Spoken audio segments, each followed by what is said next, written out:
atau hanya sekedar bertanya saja, siswa-siswi itu punya dua alasan, takut atau malu. Hanya saya sarankan, coba ganti kata jangan dengan pinjam kayunya. Akhirnya istri saya bilang, coba pinjam kayunya. Dan anak saya ngasih, tanpa merasa dilarang gitu. Assalamualaikum warahmatullahi wabarakatuh. Jumpa lagi dengan saya, dengan orang biasa yang tidak ingin hidup biasa-biasa saja. Di konten ini, saya ingin membagi pengalaman membaca buku saya yang sebetulnya buku ini saya baca berulang-ulang kali. Saking bagusnya, saking senangnya saya, dan saya ingin mempelajarinya lebih jauh dan lebih dalam. Nah, di konten ini saya ingin berbagi pengalaman membaca itu tentang buku ini, Seni Menjadi Orang Tua Hebat. Selain itu, saya mengamati 1, 2, 3 tahun terakhir ini tentang pengalaman berkomunikasi dengan siswi di kelas. Gitu. Ada kecenderungan yang seragam di siswa kita bahwa mereka punya masalah takut dan malu ketika ingin bertanya atau menyampaikan pendapatnya di depan kelas. Apa problemnya dan bagaimana latar masalah sampai semua siswa memiliki mentalitas yang sama, yaitu takut dan malu. Nah, saya ingin mengkomparasikan masalah ini dengan buku yang saya baca ini. Banyak sekali guru yang mengeluh, guru yang keluhkan siswa-siswinya itu takut bertanya, takut menyampaikan pendapatnya di kelas saat pelajaran berlangsung. Atau hanya sekedar bertanya saja, siswa-siswi itu punya dua alasan, takut atau malu. Kenapa? Itulah pertanyaannya yang ingin kita bedah. Apakah pelajarannya membosankan, gurunya tidak asik, atau metode ajarnya yang keliru? Kira-kira begitulah para pendidik mempertanyakan kenapa siswa-siswi saya malu dan takut bertanya. Nah, di video ini saya ingin membahas dari sisi yang berbeda, dari sisi bagaimana anak-anak kita dibesarkan, bagaimana anak-anak kita tumbuh kembang di rumah mereka sendiri. Setelah saya membaca buku ini, saya menjadi paham bagaimana anak-anak yang sebenarnya.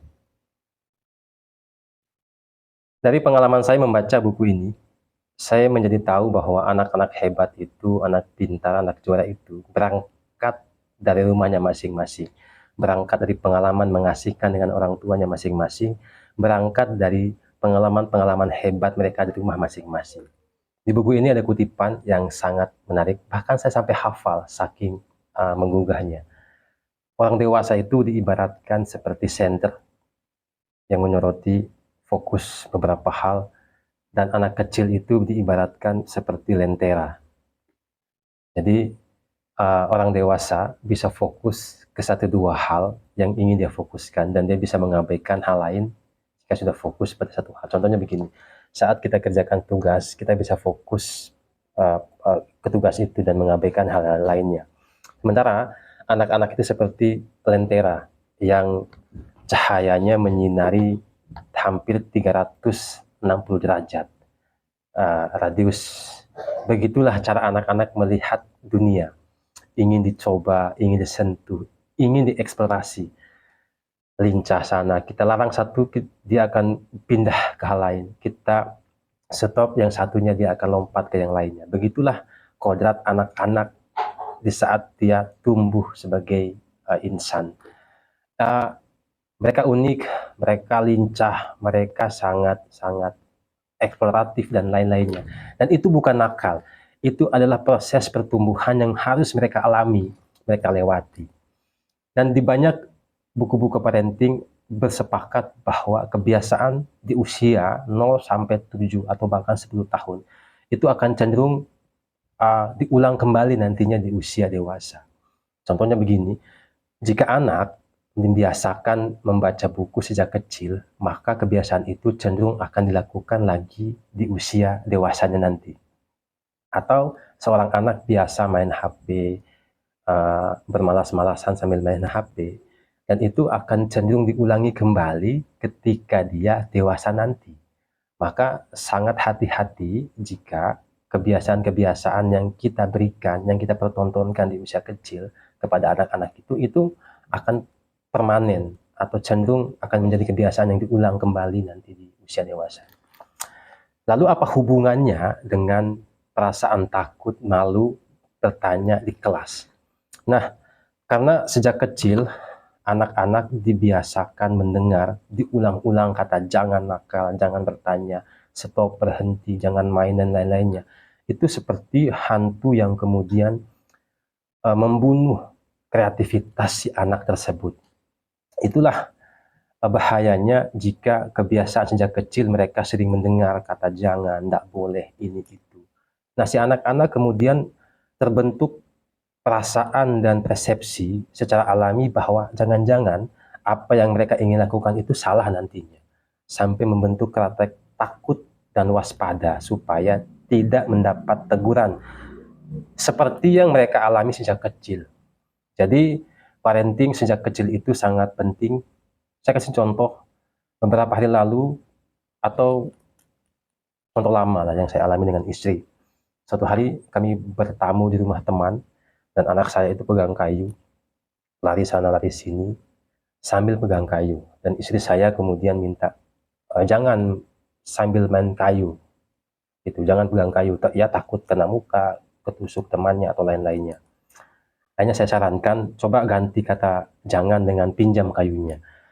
Akhirnya istri saya bilang coba pinjam kayunya, dan anak saya ngasih tanpa merasa dilarang gitu. Jadi dia bisa kasih kayunya tanpa merasa dilarang main kayu.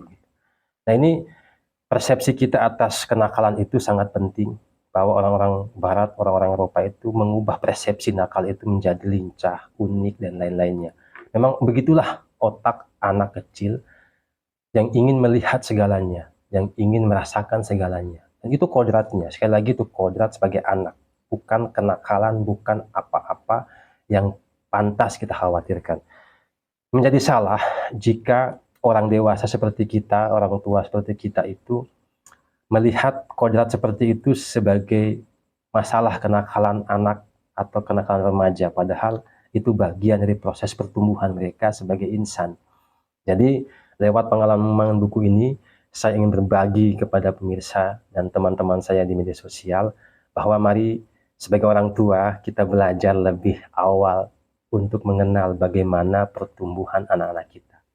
Oke, pemirsa, jika Anda setuju, menarik, silahkan komen di kolom komentar. Jangan lupa like, subscribe, dan share video ini jika Anda setuju. Terima kasih, sampai jumpa di konten berikutnya.